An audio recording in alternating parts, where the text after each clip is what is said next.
प्रदेश पर Congress party alliance नहीं कर पा रही है, क्या आपको लगता है कि ऐसी सूरत में आप सब्जेक्ट एक्चुअली नहीं, आई टेल यू। एक्चुअली अगर आप देखें महाराष्ट्र, तमिलनाडु, झारखंड, हमारे अलायंसेस सेट हैं। दिल्ली में हमारी जो पार्टी है वो अलायंस यूनानिमसली अलायंस के अगेंस्ट है, बट ओवरऑल हमारे अलायंसेस ट्रैक पे हैं। जो विदेशी मीडिया, अंतर्राष्ट्रीय मीडिया है, उसका कहना है कि कोई आतंकी वहां मारा नहीं गया। आपको क्या लगता है? आपके तमाम नेताओं ने कहा है कि कम से कम सरकार इस मामले को सामने रखे कि वहां लोग आतंकी मारे गए कि नहीं मारे गए। आपका मानना है? कल मैंने अखबार में पढ़ा कि जो सीआरपीएफ के जवान शहीद हुए, उनकी फैमिलीज ने ये मांग उठाई है। अब उनकी फीलिंग है,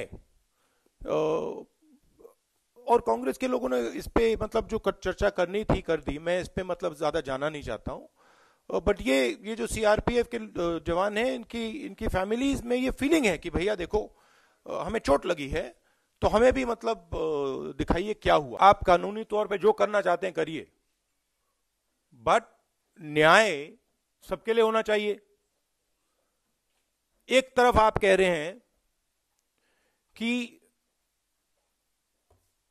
ये गायब हो गए कागज, अगर ये कागज गायब हुए हैं तो ये कागज सच्चे हैं, ये झूठे तो नहीं है, आप ही एक्सेप्ट कर रहे हो।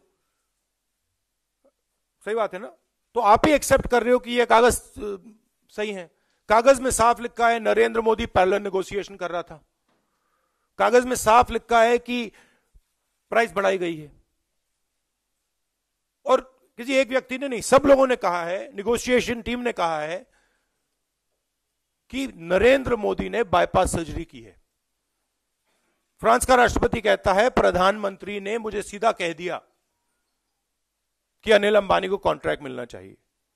तो आप बताइए, आप कार्रवाई कीजिए, कागजों पे कार्रवाई कीजिए, मगर इन पे भी तो कीजिए जिनका नाम कागज में आ रहा है। मीडिया के बारे में कहा जाता है कि हम आप पे इन्वेस्टिगेशन करेंगे, क्योंकि राफेल की जो फाइलें हैं गायब हो गई।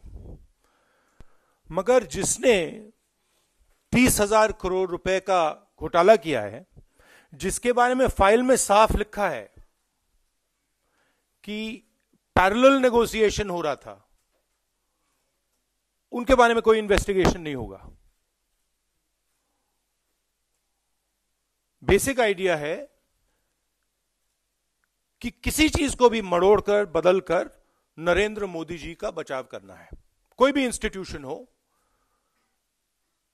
सरकार का सिर्फ एक काम है कि जो चौकीदार है